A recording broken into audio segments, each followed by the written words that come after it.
We start again here. Greetings, everyone, and welcome to the 2021 installment of the Jacob D. Maendel Lectures, delivered by Dr. Martin Rothkegel. My name is Jesse Hofer, and I am one of the organizers of these lectures. The purpose of the J.D. Maendel Lectures is to stimulate learning and to invite discussion about topics of interest to the Hutterite community. The lectures attempt to cultivate something of Jacob D. Maendel's vision for the Church.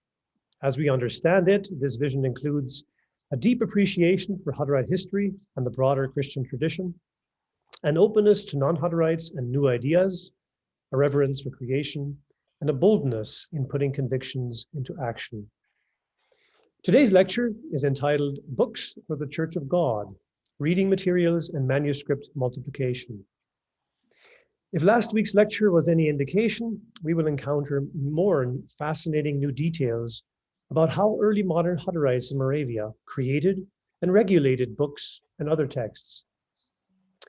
We give thanks to God for this special opportunity to reconsider the literary legacy of 16th and 17th century Hutterites.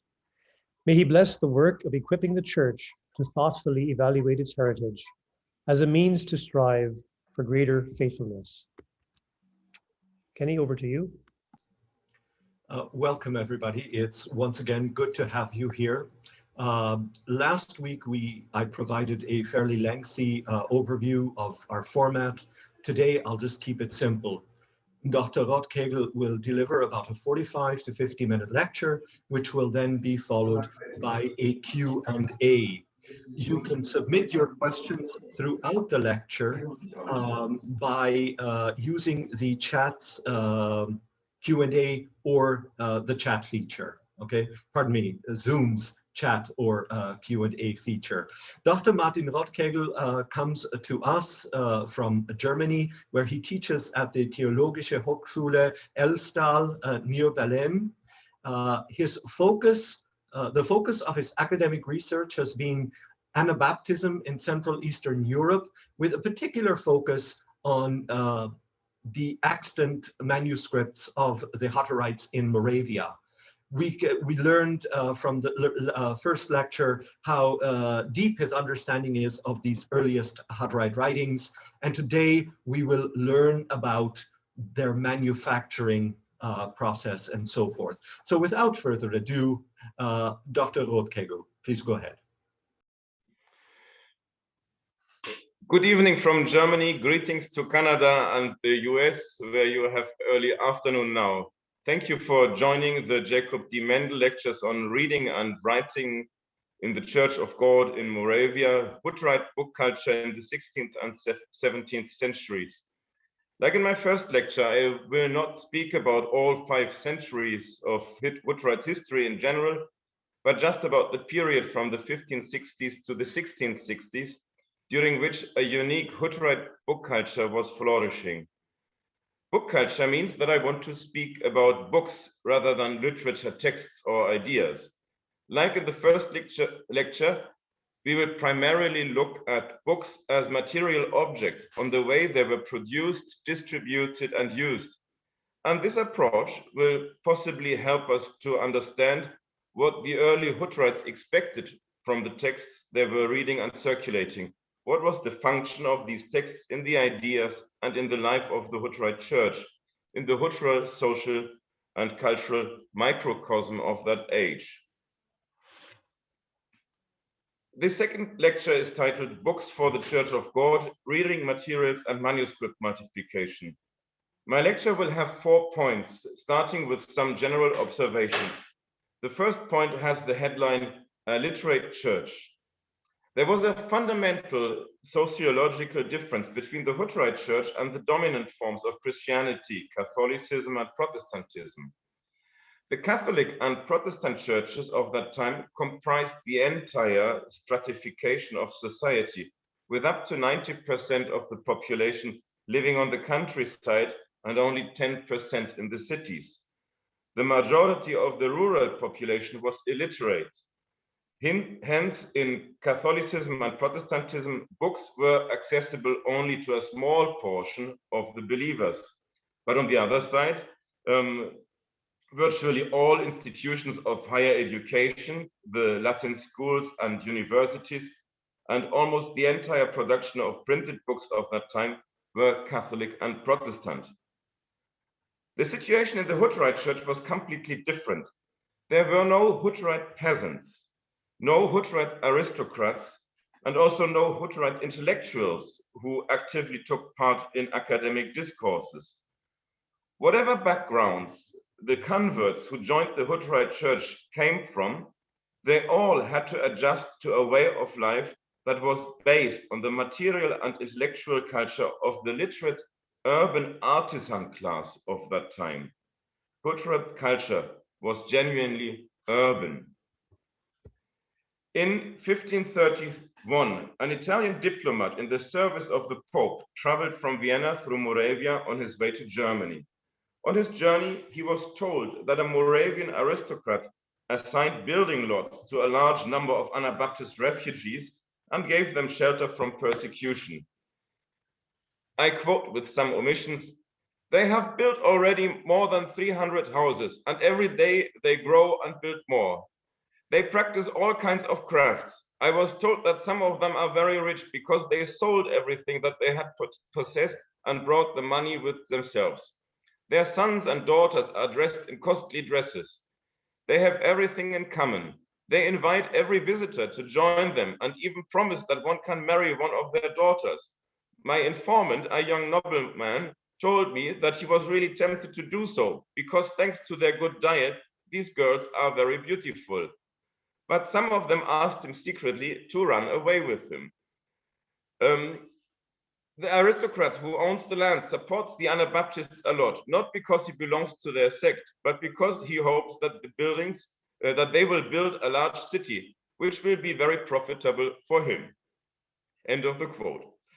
This anecdotal report probably refers to the Austerlitz Brethren because the Hutterite Church evolved only after 1531, and although the facts were seemingly embellished by the informant, the quote betrays something about the motivation of the aristocratic patrons who welcomed the Anabaptists. The income of Moravian high aristocracy depended largely on taxes from the agricultural production of the subject peasant population. But this traditional system could hardly cover the rising financial demands of the nobles. Throughout the 16th and 17th centuries, the high aristocracy sought new sources of income on their estates, especially by trading the products of mills, fish ponds, breweries, and wineries directly owned by the landlords. The immigration of the Anabaptists opened the opportunity to establish new centers of craft production on the aristocratic estates in direct competition with the craftsmen guilds in the large cities of Moravia. Besides that, many Hutterites were employed by the landlords as managers of mills, wineries, and other enterprises on the aristocratic manors. Even though the hope that the Anabaptist immigrants would build up a large city would eventually not become reality, the 50 to 60 Hutterite craftsmen colonies that existed by the end of the 16th century actually equaled a large city in pieces, scattered over the whole region of South Moravia. If the Czech scholar Jiří Pajer is right with his estimate that around 1600 there lived 20,000 inhabitants on the Hutterite colonies, this number would almost equal the total population of all large cities of Moravia, or the populations of some of the largest cities in the German-speaking countries. Contemporary depictions of the Hutterites present them in costly urban dresses. You see the man carrying a book in his hand as an attribute. Anabaptists were notorious for being literate. By the way, the house in the background is a precise depiction of a typical large community house. These buildings, some of which survived until the present, had kitchens, dining rooms, and craft shops on the ground level. And in the attic, they had 2 floors with bedrooms for married couples with a small dormer window in the thatched roof. This photograph was taken in Velké Levare, Großschützen, around 1900. To us, this may look like a rural structure, but at the time when these buildings were constructed shortly after 1600, they were markedly urban in contrast to the tiny houses of the Slovak peasants.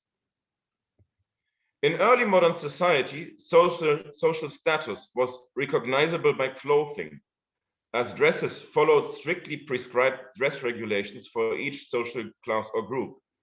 According to the costly but plain uniform dresses of the Hutterites, they belonged to a rather wealthy segment of the population, but on the other hand, they did not fit into any of the traditional social categories.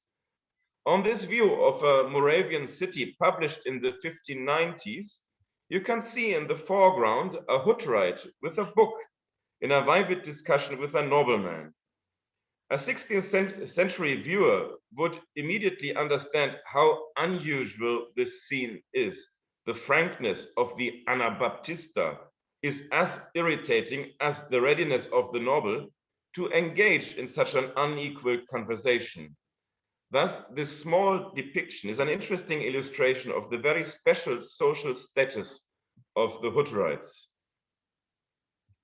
Second subsection, problems with printing. In spite of their close relation with the aristocracy, the Hutterites had virtually no access to the printing press. In Catholic as well as in Protestant territories and cities, the authorities exercised a strict control of the printing trade. In Moravia, the printing of non-Catholic books was forbidden by the Catholic Habsburg kings, but some aristocrats were powerful enough to disobey this prohibition and to patronize Protestant and Bohemian Brethren printing shops. The Bohemian Brethren, for example, were able to produce all reading materials which they needed for their congregations by a church-owned printing press in Moravia. In the case of the Hutterites, the aristocratic patrons were obviously not ready to take the risk arising from tolerating an Anabaptist printing shop on their estates. We know only of a handful of books printed for the Hutterites. The most famous is Peter Riedemann's Rechenschaft, which was officially approved by the Hutterite Church as a confession of faith. The text was printed twice as a small format pocket booklet in 1545 and in 1564.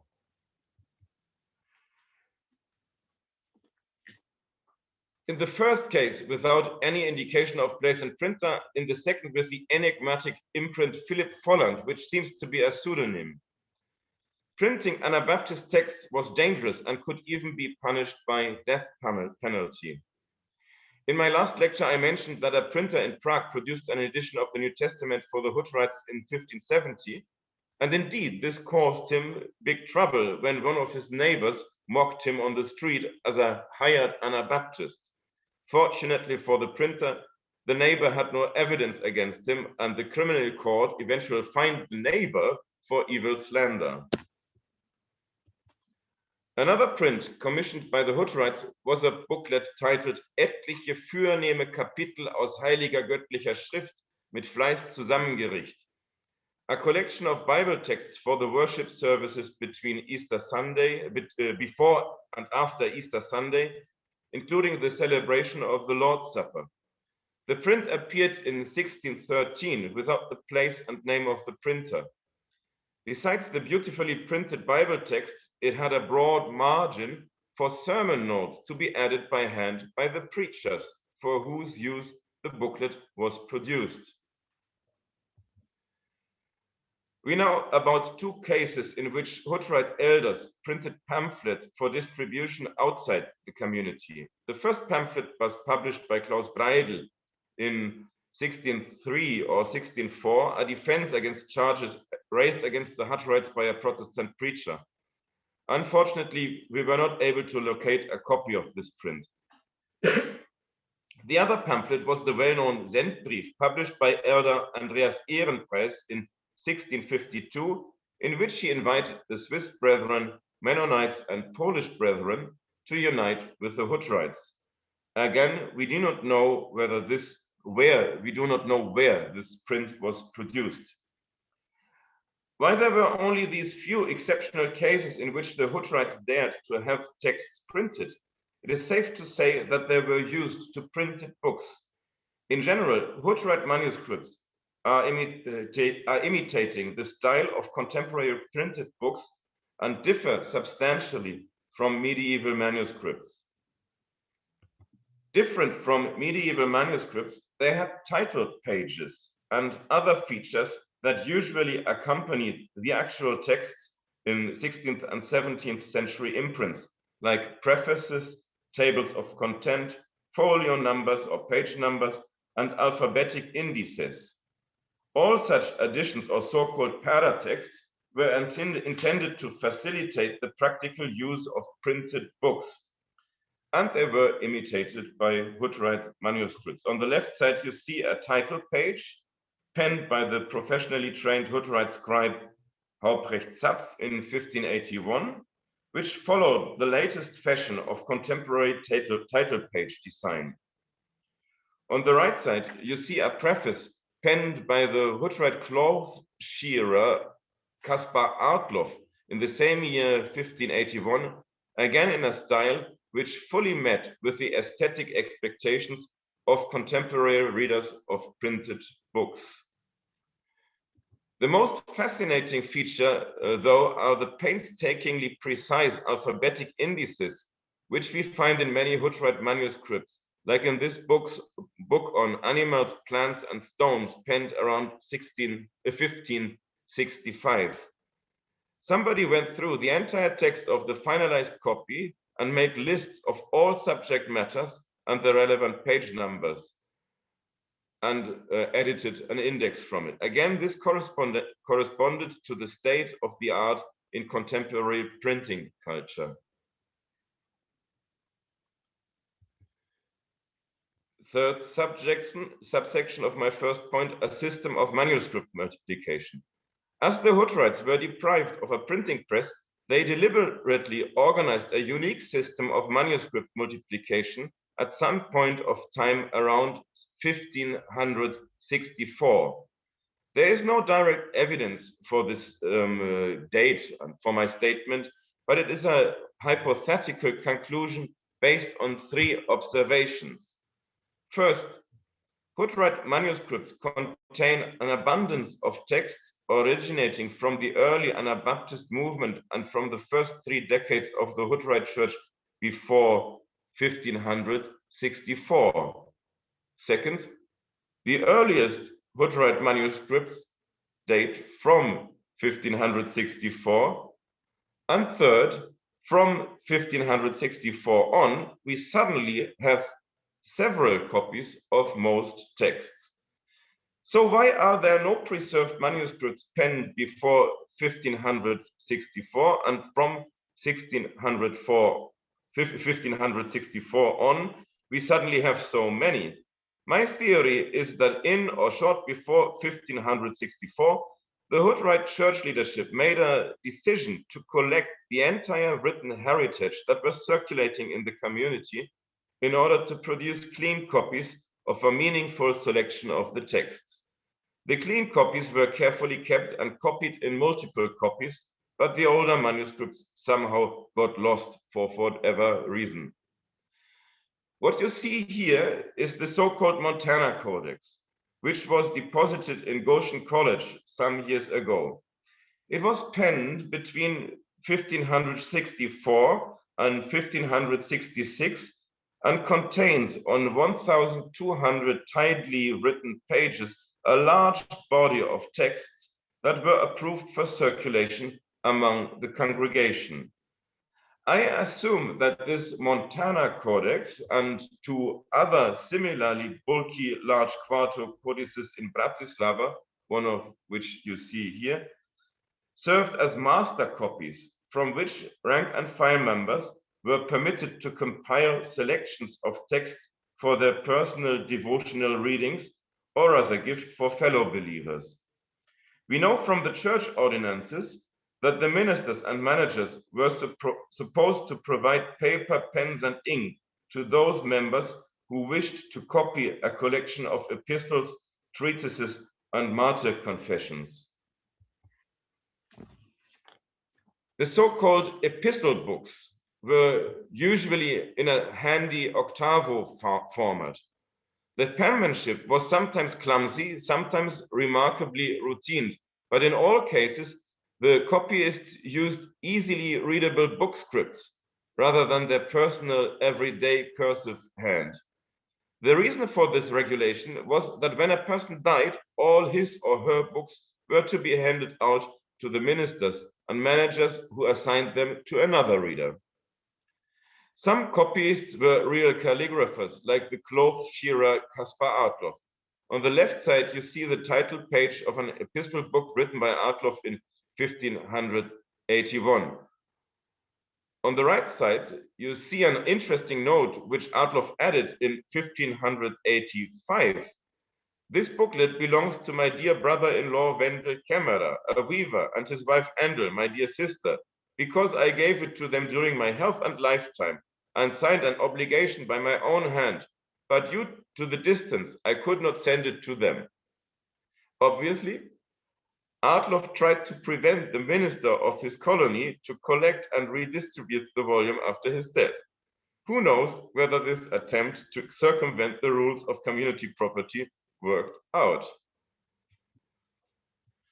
The so-called from the middle of the 17th century, we have some examples of highly elaborate songbooks which were copied by husbands as gifts for their wives, like this beautiful work which is now located in Berlin in the State Library. One portion of the extant manuscripts were obviously copied by children, and in some cases we have express evidence for that. In one volume, in an endnote by the copyist, a so-called colophon, the copyist states that the volume was written in 1615, and the copyist was very young. He was a boy named David Aberel in the school in Teuchowitz, Czechowitz, under the supervision of schoolmaster Blasius Kohler. There must have been a number of professional scribes who worked for the central administration of the Brotherhood as secretaries.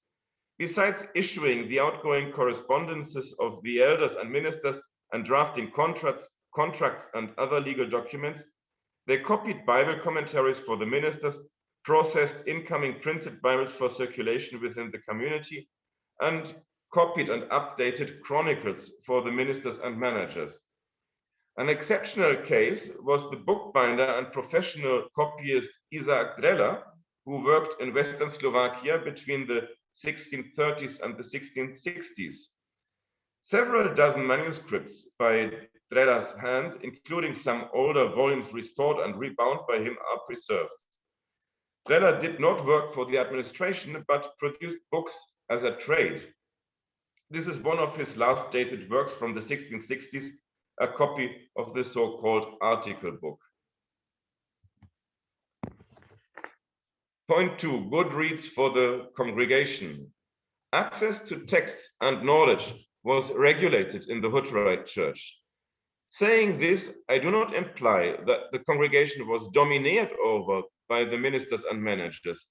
Rather, the rank and file members voluntarily surrendered the pursuit of knowledge which was deemed unnecessary or not beneficial for the salvation of their souls. Converts joined the Hutterite Church because it promised a safe, standardized way to heaven. Books, texts, and knowledge were relevant to the Hutterites only in so far as they were deemed helpful to achieve this final goal. It seems that the Hutterites created something like a canon of texts that were approved for or recommended for circulation within the community. Again, there is no express evidence for this assumption, for example, a list of the approved texts. However, we can conclude the deliberate creation of something like a text canon from the fact that the small format epistle books of the rank and file members contain hardly any texts which are not found in the large format master copy volumes. A church ordinance issued in 1612 states explicitly, "The youth and whoever can read shall diligently be admonished to read and memorize the songs, epistles, and confessions of the brethren who were martyred. The congregation must be well instructed in the articles of faith. In case one of them is arrested or at other occasion, they must be instructed to give account of their faith, even though we know that we shall rely only on the Lord in heaven. So actually it's the inner word, but first you must learn it. According to this source, the selection of texts which were deemed appropriate reading materials for the congregation was centered on texts authored by martyrs and comprised text sorts like letters, confessions, and songs. On the other hand, we find express prohibitions of certain text sorts. The church ordinances forbid the reading of all non-religious, entertaining, or fictional texts, the reading and singing of secular songs, and the circulation of recognizably Catholic or Protestant religious texts.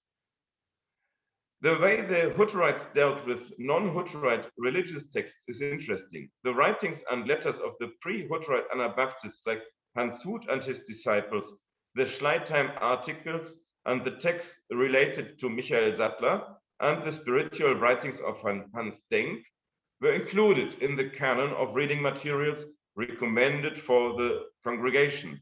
And we find numerous copies of these texts in the epistle books. On the other hand, the writings of the Bible humanist Erasmus of Rotterdam, the Anabaptists Balthasar Hubmeier, Menno Simons, Pilgram Marpeck, the Spiritualist Sebastian Franck, and the Schwenckfeldian Adam Reissner were intensively used by the ministers and chroniclers, but seemingly did not circulate in the congregation. The picture, by the way, shows how books were usually stored on the shelves in the 16th century. The modern habit to turn the spine to the front with a book title on the spine came up only in the 17th century. Hutterite books sometimes have a short title written on the long or short edge of the volume, which indicates that this side was visible when the books were on the shelves. The most important text group among the reading materials recommended or approved for rank and file members were martyr-related texts. The church ordinance quoted above states that reading texts authored by martyrs is the best way to prepare the believer for a situation in which she or he must give account of one's faith, according to 1 Peter 3:15. Be ready always to give an answer to every man that asketh you a reason of the hope that is in you. The believer should be well grounded in the articles of faith. Other denominations would use catechisms for the instruction of lay believers. In the Hutterite traditions, there are some catechetical question-answer texts for the instruction of children, but they played no prominent role as reading materials for adult believers. A catechism has the advantage of presenting a theological system in an elementary, condensed, and simple form. Compared with the concise Protestant catechisms of the time, martyrs' letters, treatises, and confessions, as found in the Hutterite epistle books, are often very lengthy, and they're certainly much less practical for the religious instruction of lay believers in the articles of faith. So why did the Hutterites prefer these texts as a means of instruction and did not simply draft and maybe print or copy manually a short catechism that all believers should learn by heart? My assumption is that the answer is found in Matthew 10. But when they deliver you up, be not anxious how or what ye shall speak, for it shall be given you in that hour what ye shall speak. For it is not ye that speak, but the Spirit of your Father that speaketh in you. Martyr texts were obviously regarded as spirit-driven testimonies of truth, manifestations of the inner word, which bestows them a special dignity and authority. Doctrinal texts or catechism deliberately drafted with the intention to instruct the believer's minds on a cognitive level, rational level, would lack this authority. On the picture, you see the beginning of a long text which renders more or less verbatim the interrogation of the Hutterite missionary Leonard Dux by the Calvinist authorities in the Palatinate in 1567. A few words must suffice about the songbooks. Spiritual songs were the other text sort, which was especially recommended or approved for circulation in the congregation. In general, songs were intended to be memorized. That's why they were written in verses. In the Hutterite community, only religious songs were permitted, whereas secular songs were forbidden, and so were musical instruments and any other use of music. In Europe, we identified several copies of the Swiss Brethren Ausbund and other Swiss Brethren printed hymnals in Hutterite book covers. So they were certainly deemed appropriate for circulation in the congregation. In order to meet the high demand for songbooks, Hutterites compiled numerous handwritten song collections. A former Hutterite who left the community in the 1580s claimed that in the colonies, almost every person owned a handwritten songbook. The Hutterite manuscript songbooks contain both songs copied from printed sources, including the Swiss Brethren hymnals, and a large number of original Hutterite songs that never had appeared in print. Again, martyr-related songs, including songs composed by prisoners before their execution, as well as ballads about martyrdoms, were held in special esteem. There are Hutterite manuscript song collections of various formats, ranging from tiny booklets to bulky collections. It seems that every copyist was free to compile his own choice from the given pool of songs and to arrange them in the order which she or he preferred. You see the title page of one of the largest Hutterite song collections, which was penned in the mid of the 17th century by Hensel Estras, a professional scribe and chief secretary of the Brotherhood for Elder Andreas Ehrenpreis.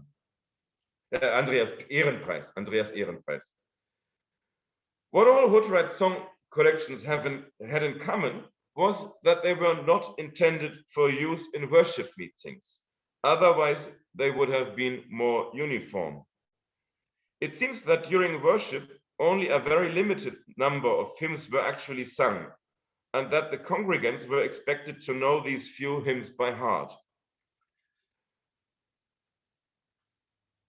The Mass, the large number of the other songs, the rest of the songs, were memorized and sung in everyday life during work or leisure time, and served as a medium for memorizing and internalizing religious knowledge.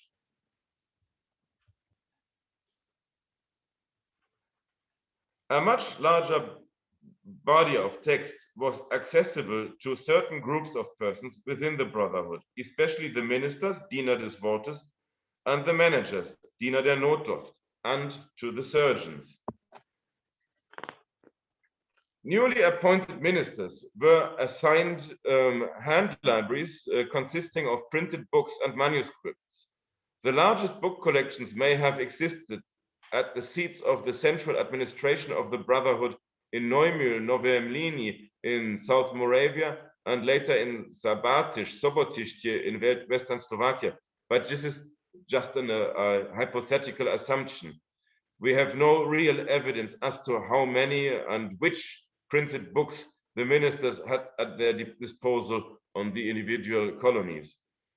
In the decades around 1600, no more than 35 to 45 ministers served to the about 20,000 persons living on the 50 to 60 colonies, 35 to 45 ministers. What we know for sure is that the number of preachers was significantly smaller than the number of places where regular worship services were held, probably twice per week. How this was organized needs to be clarified by further research. Maybe each preacher was assigned one specific colony plus one or two other places of service. Maybe the preachers took turns and traveled around. Some preachers were skillful copyists, but in most cases, the Bible commentaries and other exegetical aids designed for the use of the preachers were copied by professional copyists. They usually display very routine penmanship, and the decoration is usually limited to the sparing use of red ink, as you can see on the left side, which is the first page of a copy of Peter Riedemann's paraphrase on Luke.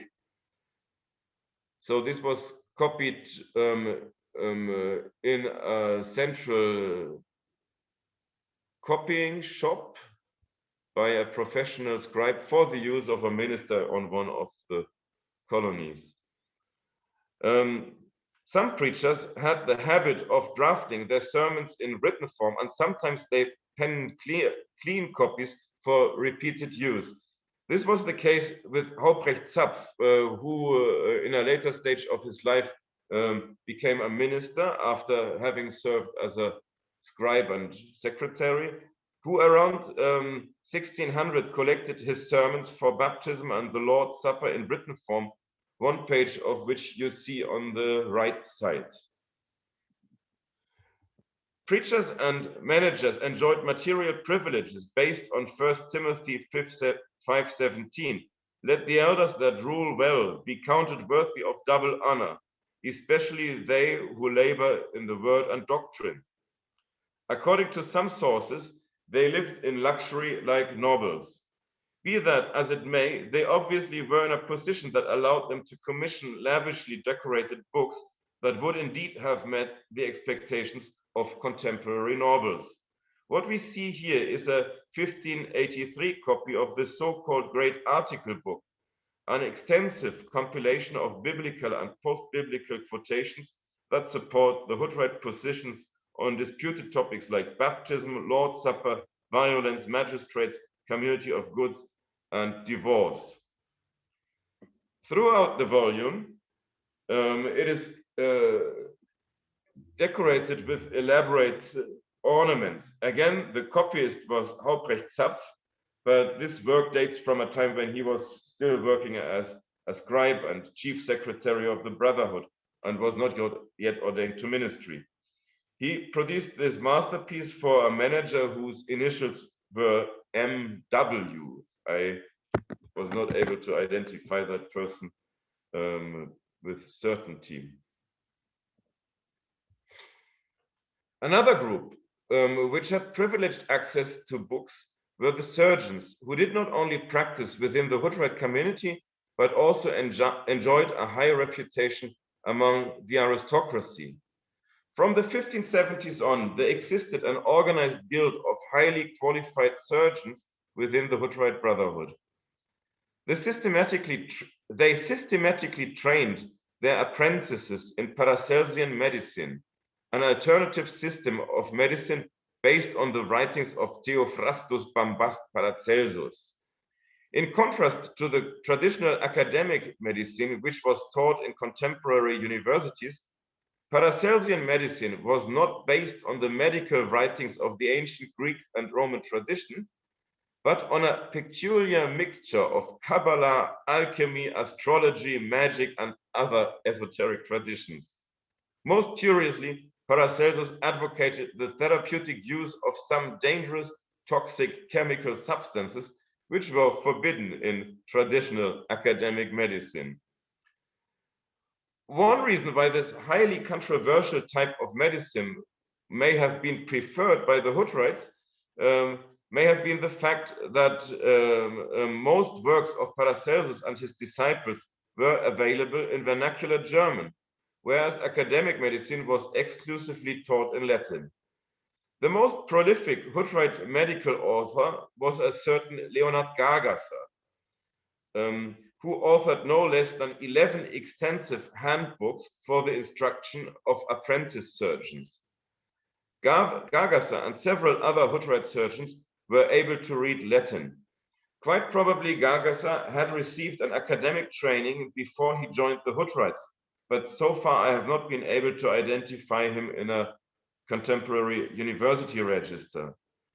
One of Gagasa's works, a manuscript now located in Bucharest in Romania, included a list of his hand library, which included 56 volumes of medical literature in German and Latin, mostly printed editions of works by Paracelsus and his disciples.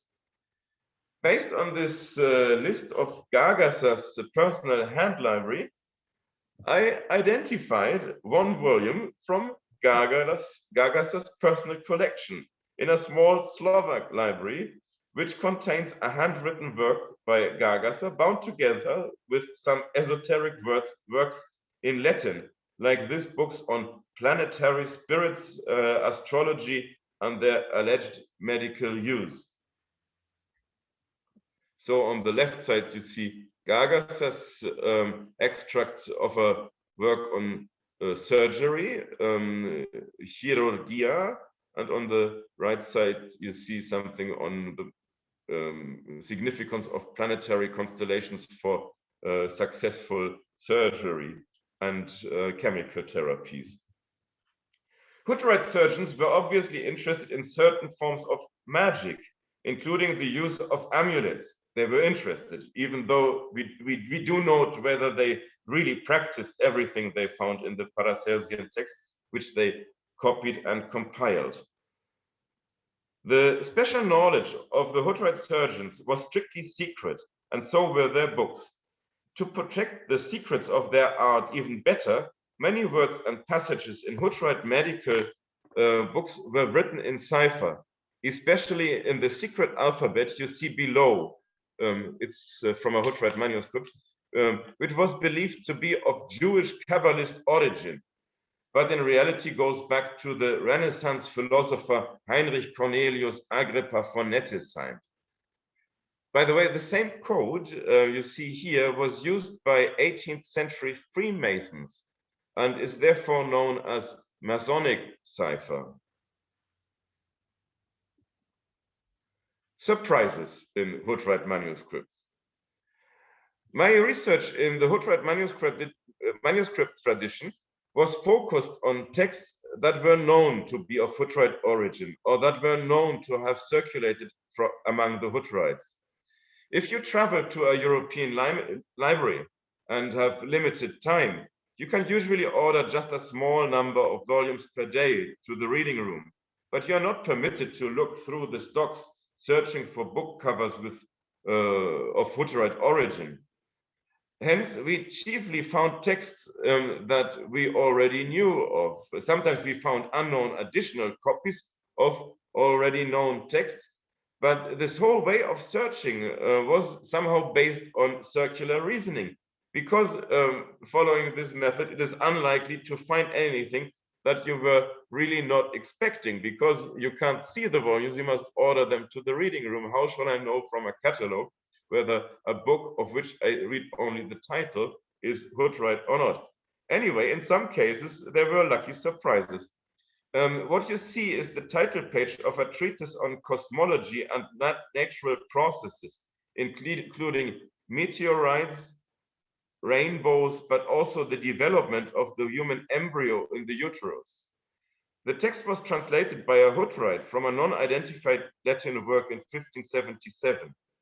The manuscript was later confiscated and transferred to a Catholic monastery library in Nikolsburg, Moravia, and eventually sold in an auction in the 20th century and bought by the Romanian National Library in Bucharest, where I came across it. Another volume that is preserved in Romania is this book on the animals, plants, and stones of the Bible, which accidentally ended up in the municipal archives of Hermannstadt, Sibiu in Transylvania. You see a chapter on whale hunting. The Hutterites had several such handbooks, so-called bestiaria, animal books, which mostly go back to medieval sources, but were continuously edited, rewritten, and embellished in the course of centuries. This Hutterite bestiary from the 1560s is based on relatively recent sources, including first-hand reports on elephants, crocodiles, and other exotic animals, and in each case mixed with a good portion of miraculous yarn. Such curious animal stories were often used as preaching anecdotes, and it would be interesting to find out, as you know, I have not read many Hutterite sermons, whether or not the preserved Hutterite sermons do in fact contain such examples of curious animal stories. As depictions of human beings and animals were strictly forbidden in Hutterite culture, there are virtually no drawings in Hutterite manuscripts.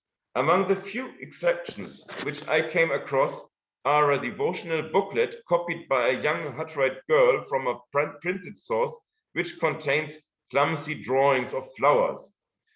In a Hutterite medical manuscript preserved in Leiden, Netherlands, there is a cross-section drawing of the human eye, exactly copied from a woodcut, which had been printed in a contemporary treatise on ophthalmology. Another example, which you see here, is this small mathematical handbook from 1638, also copied from a printed source, which contains instructions to calculate the volumes of various cuboid, ovoid, and conic bodies. 3 years ago, I noticed by chance that a renowned manuscript dealer offered a volume in a Hutterite leather binding on the internet. The description of the volume, which was later sold to a prestigious academic institution on the East Coast, contained an excellent analysis of this codex and its contents, but no indication of its Hutterite origin. The description states, this manuscript probably belonged to a scholar, perhaps a theologian or philosopher, who was interested in the combination of humanist thought, biblical history, and chronology. In reality, this amazing scholar, perhaps a theologian or philosopher, was nobody else but a well-known Hutterite. The fact that the volume is Hutterite can be established with certainty on the base of the cover, dated 1596, and of the scribal hand, which is again that of Hauprecht Zapf, whose name we have heard several times during this and the last lecture. The entire text of the volume is composed of verbatim extracts gleaned from Sebastian Franck's World Chronicle, printed in 1536. Even though this manuscript contains no original Hutterite work, it allows us to have a look over the shoulder of a late 16th century Hutterite reader. What was Zapf interested in when he read Franck's World Chronicle? The answer comes as a surprise. The whole first part of the volume is about the teachings of the ancient Greek philosophers, with notes on their biographies. Thanks to this manuscript, we now know that Pythagoras, Carneades, Diogenes, Anaxagoras, and other ancient Greek philosophers were not completely unknown in the Hutterite community. We have arrived at the fourth and concluding point of my lecture. Hutterite manuscripts are a unique cultural heritage, testimonies of an exceptional religious microculture. Today, Hutterite manuscripts are rare and precious objects, remnants of a book stock that once must have counted thousands or even 10,000s of volumes. However, thanks to the unique mass production of manuscripts, a substantial part of Hutterite literature has survived to the present. Only a small part of these texts are accessible in modern printed editions. 50 years ago, the Mennonite historian Leonard Gross collected microfilms of most Hutterite manuscripts preserved in European collections, many of which were located in countries which at that time were communist, which made access more difficult. Copies of the whole Gross collection were deposited in several Mennonite research institutions, including Goshen College and the Mennonitische Forschungsstelle Weierhof. This collection provided a completely new source basis for research in the Hutterite tradition and on Anabaptism in general. Today, the rapid progress of technology has made things so much easier. Several Eastern European libraries have started to make Hutterite manuscripts available in digital format on the internet. I think it would be good to establish in future something like a virtual Hutterite manuscript library on the internet, especially for the so far uncatalogued and virtually inaccessible 16th and 17th century Hutterite manuscripts, which are still extant among the Hutterites in the US and in Canada, and in the archives of the Bruderhof community. A digital archive would be a perfect solution. To produce high-quality digital images, even a smartphone camera and a tripod can be sufficient. I really think it would not be too difficult to preserve this heritage for the future and share it with a wider public. Thank you for your attention.